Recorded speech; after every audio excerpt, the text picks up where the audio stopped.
ఆంధ్ర తెలంగాణలో తక్కువ ఫీజులతో high quality results ఇస్తున్న ఏకైక సంస్థ తిరుమల్ ఐఏఎస్ ఇన్స్టిట్యూట్. ఆంధ్రప్రదేశ్లో కూటమి ప్రభుత్వం ఏర్పడి సుమారు 8 నెలలు అవుతోంది.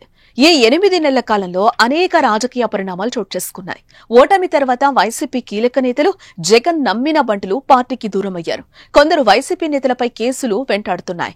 జైలు ఊచలు కూడా లెక్క పెట్టొచ్చారు. కొందరు లెక్క పెడుతున్నారు. వీటికి తోడు అధినేత కూడా సైలెంట్ కావడం వైసీపీ శ్రేణులను నిరుత్సాహానికి గురి చేస్తోంది.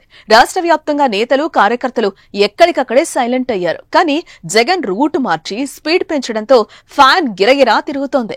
జగన్ 2.0ని చూస్తారంటూ పార్టీలో జోష్ నింపిన వైసీపీ జగన్మోహన్ రెడ్డి అందుకు అనుగుణంగానే పార్టీ శ్రేణులను కొత్త ఉత్సాహంతో ఉరకలయిస్తున్నారు. ఒకవైపు పార్టీ నాయకులు కార్యకర్తలతో సమావేశమవుతూ వారిలో ఆత్మవిశ్వాసాన్ని నింపుతూనే మరోవైపు కూటమి ప్రభుత్వంపై పోరాటం షురూ చేశారు.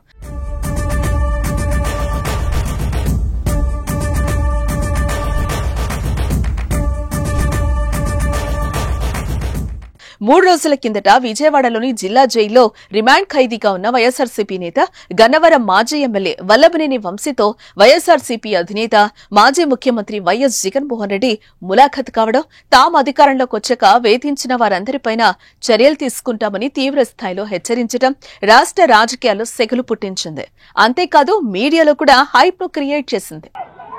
అన్యాయం చేసిన వీళ్ళందరినీ, అధికారులందరినీ, అన్యాయం చేసిన ఈ నాయకులందరినీ కూడా బట్టలోడ తీసి నిలబెడతామని చెప్పి కూడా ఈ సందర్భంగా తెలియజేస్తా ఉన్నాను. అదే హైప్ ను కంటిన్యూ చేస్తూ ఆ తర్వాత రోజే జగన్ గుంటూరు వెళ్లారు.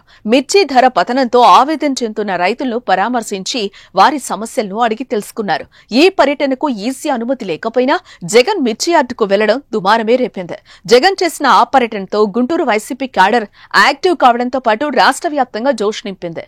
అదే ఊపులో ఉత్తరాంధ్రను కూడా టచ్ చేసొచ్చారు. గుంటూరు పర్యటన తర్వాత రోజు పార్వతీపురం మన్యం జిల్లాలో పాలకొండకు వెళ్లి ఇటీవల మరణించిన వైసీపీ సీనియర్ నేత మాజీ ఎంపీ పాలవలస రాజశేఖర కుటుంబాన్ని పరామర్శించారు.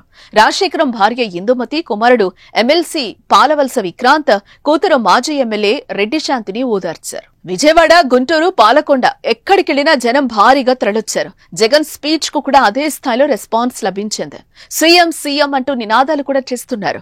ఈ 3 పర్యటనలతో వైసీపీ నేతలందరూ యాక్టివ్ అయ్యారు. భవిష్యత్తులో కూడా ఇదే జోష్ ను కంటిన్యూ చేయాలని జగన్ భావిస్తూ ఉండగా జగన్ లో ఇదే స్పీడ్ ను చూడాలని క్యాడర్ కూడా కోరుకుంటోంది. మరి ఫ్యాన్ ఇదే స్పీడ్ లో తిరుగుతుందా లేక స్లో అవుతుందో చూడాలి.